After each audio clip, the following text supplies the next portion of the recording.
the Special Operations Executive and the Office of Strategic Services, the history of the British and American intelligence agencies during World War II. Written by Charles River editors.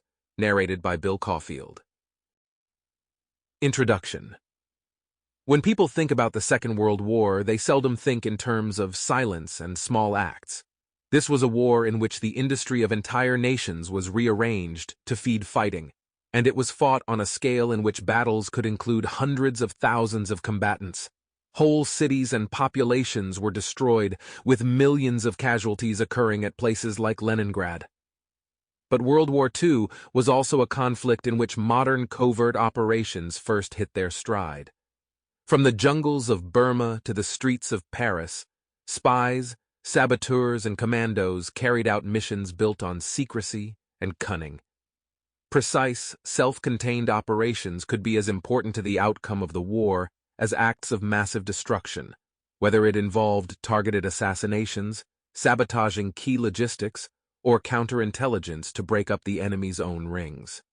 At the time, most of these operations were hidden from the public since that was the only way they could be successfully carried out. But in the years since, stories about various missions have emerged. They paint a picture of incredible courage and ingenuity, whether in war zones, enemy territory, or far from the front lines. Though it might be hard to believe, the Americans did not have a covert operations organization when they joined the war, and like the British, it took them some time to realize it could be a powerful tool.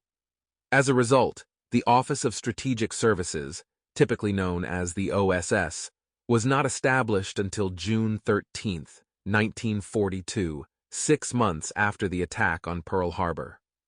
Voices within the Pentagon, State Department, and White House all opposed the establishment of this new and untested organization that would carry out activities normally considered unacceptable, so officials within the OSS had to fight for the very existence of the organization, battling through layers of bureaucracy to get the resources it needed and ensure its independence of action.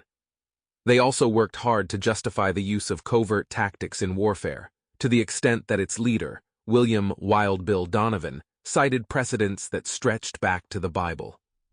In time, all the hard work led to the growth of the OSS into an organization with over 13,000 staff and 40 offices scattered across the world.